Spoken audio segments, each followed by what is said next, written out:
بیٹا اب آپ یہ دو پوائنٹس تو ہم نے دیکھ لیے نا کہ عباسی خلافت تحریک کے کامیابی کی وجہ سے ایک تو عباسی خلافت قائم ہوئی، دوسرا فاطمیوں اور علویوں کے لیے مصائب کا ایک نیا دور شروع ہو گیا۔ اب نیکسٹ آپ دیکھیں کہ عباسی تحریک کی کامیابی کی وجہ سے ایک جو فوری اثر ہوا نا وہ بنو امیہ کا قتل عام ہے۔ اب بنو امیہ کا قتل عام کیوں کیا گیا؟ کیونکہ دو وجوہات ہیں اس کی نا، آپ ذرا اس کو غور کریں تو دو وجوہات ہمیں نظر آتی ہیں۔ پہلی وجہ تو یہ تھی کہ بنو امیہ سے حکومت چھینی گئی تھی، اقتدار چھینا گیا تھا، انہیں ڈر تھا کہ دوبارہ سے بنو امیہ منظم نہ ہو جائیں، اکٹھے نہ ہو جائیں، ہمارے لیے خطرہ نہ بن جائیں، اس لیے ان کی قوت کے خاتمے کے لیے ان کو مکمل طور پہ کچلنے کی پالیسی اپنائی گئی۔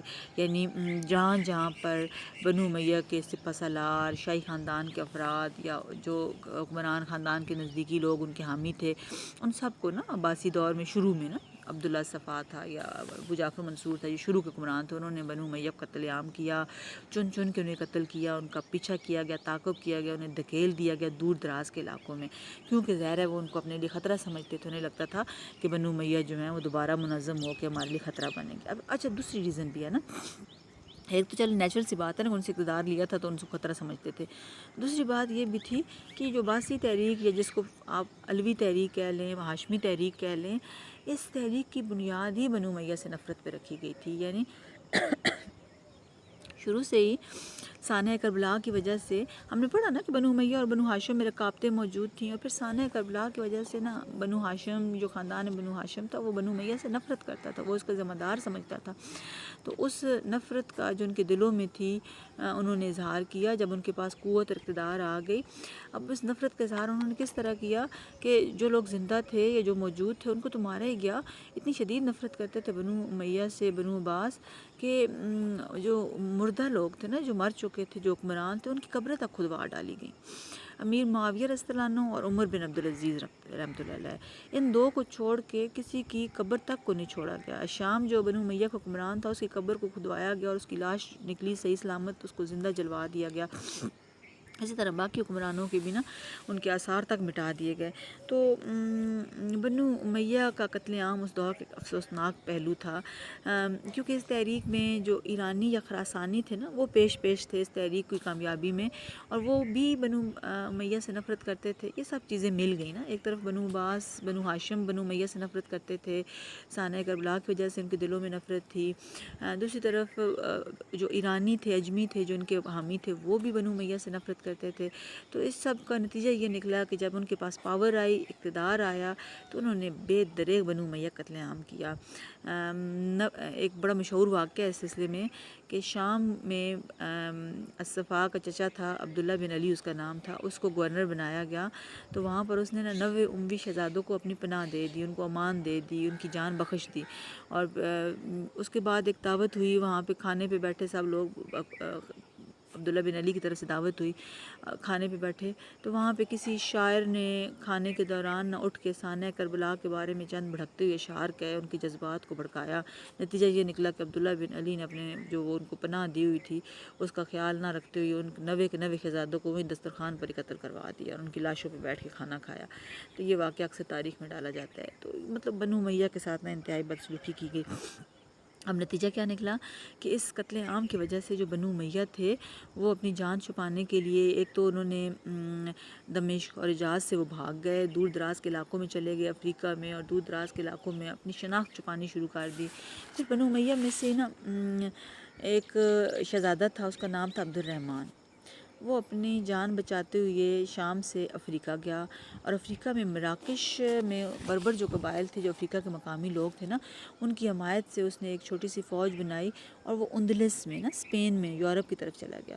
وہاں پہ مسلمانوں کی حکومت تھی، لیکن بنو عباس کے خاتمے کے بعد وہاں افراتفری مچی ہوئی تھی، تو عبد الرحمن نے بربروں کی مدد سے نا اندلس کو دوبارہ فتح کیا، اور اس طرح بنو امیہ کو ایک محفوظ ٹھکانہ مل گیا۔ ٹھیک ہے، جو لوگ بنو عباس کے ظلم و ستم سے بچے، ان کے قتل عام سے بچے، وہ بنو امیہ کے لوگ یہاں سے بھاگ کے اسپین چلے گئے، اندلس چلے گئے، اور وہاں پر عبد الرحمن کی قیادت میں ایک نئی حکومت قائم ہوئی۔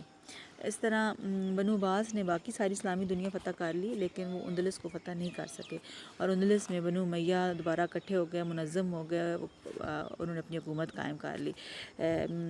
ہم تو سیکنڈ ایئر میں ابھی بنو عباس پڑھ رہے ہیں نا، لیکن ہمارے پاس ایک اور آپشن بھی ہوتی ہے۔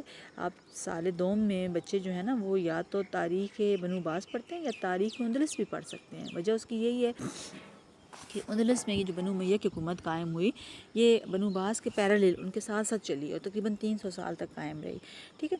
تو بنو امیہ کا قتل عام کیا گیا، لیکن جو بچے کچھ بنو امیہ کے لوگ تھے وہ اندلس میں جا کے پناہ گزین ہوئی اور وہاں پر ان کی حکومت قائم ہوئی۔ بنو عباس نے کوشش کی اس حکومت ختم کرنے کی، لیکن اس کو ختم نہیں کر سکے، ٹھیک ہے۔ تو ایک نتیجہ جو ہے یا ایک اثر جو ہے وہ بنو امیہ کا قتل عام تھا۔ اب آپ نیکسٹ پوائنٹ پہ آ جائیں، موالیوں اور نو مسلموں کی حوصلہ افزائی۔ یعنی ہم دیکھتے ہیں کہ عباسی تحریک کی کامیابی کے بعد جب عباسی خلافت قائم ہوئی تو اس میں جن دو طبقات کو ابھارا گیا، ان کو آگے لایا گیا، وہ موالی اور نو مسلم تھے۔ اب موالی کسے کہتے ہیں؟ آپ نے فرسٹ ایئر میں پڑھا، موالی کا مطلب ہوتا ہے دوست، حامی، اور موالی کی ٹرم ان غیر عرب قبائل کے لیے استعمال ہوتی تھی جو اسلام قبول کرنے کے بعد کسی بھی عرب قبیلے کے حلیف بن جاتے، ان کے ساتھ معاہدہ کر لیتے۔ اور نو مسلم کے مراد نئے مسلمان، وہ لوگ جنہوں نے نیا اسلام قبول کیا۔ اب خلافت راشدہ اور بنو امیہ کے دور میں جب سلطنت وسیع ہوئی تو بڑی تعداد میں موالی اور بہت سے غیر عرب قبائل جو ہیں وہ عربوں کے حامی ہوئے، انہوں نے ان کے ساتھ معاہدے کیے، اور بہت زیادہ نو مسلم جو ہیں بڑی تعداد میں لوگوں نے اسلام قبول کیا۔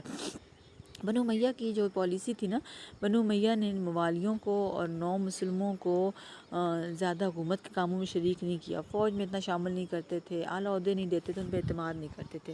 اب یہ جو موالی اور نو مسلم تھے، انہوں نے پھر ظاہر ہے اسی وجہ سے بنو امیہ کے خلاف بنو عباس کا ساتھ دیا۔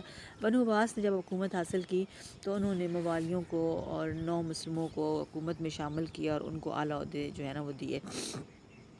اور جو سب سے اہم پوائنٹ ہے تحریک بنو عباس کی کامیابی کا، یہ آگے ہم بار بار پڑھیں گے اپنی بک میں، وہ ایرانی تہذیب و ثقافت کا عروج ہے۔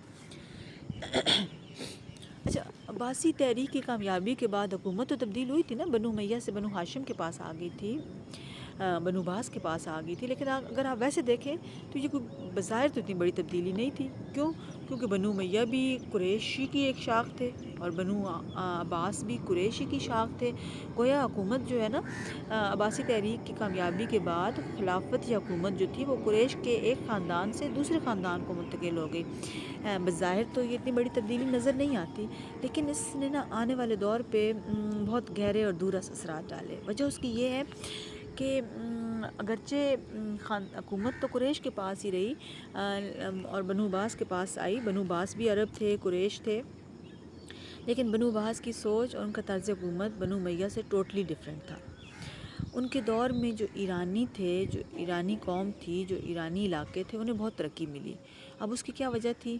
ایک وجہ تو ظاہر ہے آبویسلی یہ ہے کہ ایرانیوں کی مدد سے انہوں نے حکومت حاصل کی۔ ایرانی جو تھے انہوں نے خلافت کے اصول میں بنو عباس کا کھل کے ساتھ دیا۔ ہم پیچھے پڑھ چکے ہیں نا اسباب میں کہ ایرانی جو تھے وہ بنو امیہ سے نفرت کرتے تھے، عربوں سے نفرت کرتے تھے، وہ چاہتے تھے کہ ان کو دوبارہ سے عروج ملے۔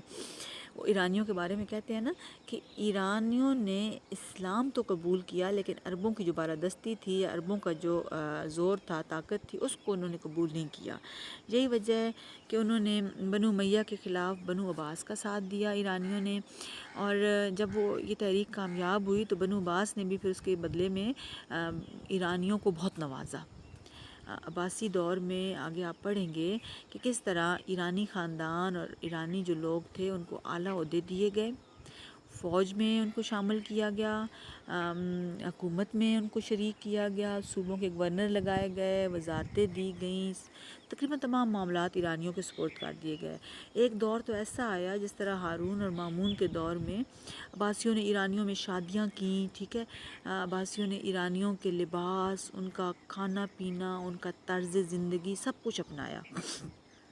عباسی حکمران جو ہیں دربار لگاتے تھے، جس طرح ایرانی بادشاہ دربار لگاتے تھے۔ ایرانیوں کے جو تہوار ہوتے تھے، ان کے قومی تہوار، جیسا نوروز کا تہوار ہوتا تھا، وہ عباسیوں نے منانے شروع کیے۔ ایرانی زبان فارسی تھی، اس کی بھرپور سرپرستی کی گئی، فارسی میں کتب لکھی گئیں، فارسی کو درباری زبان بنایا گیا۔ تو اصل میں آگے ہم پڑھیں گے کس طرح عباسیوں نے پہلا وزیر ابو سلمہ خلال کو بنایا، پھر مختلف خاندان ایرانی جو ان کو عروج ملا۔ تو ایرانی جو تہذیب اور ثقافت تھی، ایرانیوں کا رہن سہن، ان کا لباس، ان کی جو طرز زندگی، ان کی روایات، ان کا طرز حکومت، وہ سب عباسیوں نے اڈاپٹ کیا۔ اسی لیے کہتے ہیں کہ عباسی دور میں ایرانیت مکمل لوٹ کے سامنے آئی۔ پی کے ہیٹی ایک مورخ ہے، وہ یہی کہتا ہے کہ بغداد میں عباسی خلافت میں عربی خلافت سے زیادہ ایرانی اقدار کے احیاء ہوا۔ ایرانی قدریں، ایران کی جو ویلیوز تھیں وہ دوبارہ زندہ ہوئیں۔ لہٰذا یہ ایک تاریخی حقیقت ہے کہ عباسی خلافت کے قیام سے مٹتی ہوئی ایرانی تہذیب کو دوبارہ فروغ ملا۔ ایرانی تہذیب کیوں مٹ رہی تھی؟ کہ ایرانیوں کی حکومت چھن چکی تھی نا، حضرت عمر کے دور میں ایرانی سلطنت ختم ہو گئی تھی۔ لیکن جب حکومت کا سایہ نہیں رہتا، حکومت نہیں رہتی، تو پھر کسی قوم کی جو تہذیب ثقافت ہوتی ہے وہ دباؤ میں آ جاتی ہے، وہ اس طرح ترقی نہیں کر رہی ہوتی۔ تو ہم دیکھتے ہیں خلافت راشدہ اور پھر بنو امیہ کے دور میں ایرانی جو تہذیب و ثقافت تھی وہ دباؤ میں تھی، اس کی ترقی نہیں ہو رہی تھی۔ لیکن عباسیوں نے، بنو عباس بھی عرب تھے، لیکن عباسیوں نے ایرانی تحریک کو، ایرانی تہذیب کو، ثقافت کو، ان کی اقدار کو، ان کی ویلیوز کو دوبارہ سے اپنایا بھی اور ان کو فروغ بھی دیا۔ اس لیے عباسی دور جو ہے وہ ایرانی تہذیب و ثقافت کے عروج کا دور کہلاتا ہے۔ ٹھیک ہے، آج کے لیے یہ 5 پوائنٹس جو ہیں تحریک بنو عباس کی کامیابی کے اثرات اور نتائج میں، ان کے پیجز بھی میں آپ کے ساتھ شیئر کروں گی آپ کی بک میں سے۔ بک کے پیجز میں اسی لیے شیئر کرتی ہوں کہ اگر آپ لوگوں نے ابھی تک بکس نہیں لی ہیں تو یہاں سے ریڈنگ کریں۔ ٹھیک ہے، تو عباسی خلافت کا قیام، علویوں اور فاطمیوں کے لیے مصائب کا نیا دور، بنو امیہ کا قتل عام، موالیوں اور نو مسلموں کی حوصلہ افزائی، اور ایرانی تہذیب و ثقافت کا عروج۔ ٹھیک ہے، یہ 5 پوائنٹس جو ہیں ان کو اچھی طرح آپ سن بھی لیں، دوبارہ سے لیکچر سنیں اور اچھی طرح پڑھ بھی لیں تاکہ آپ کو سمجھ آ جائے۔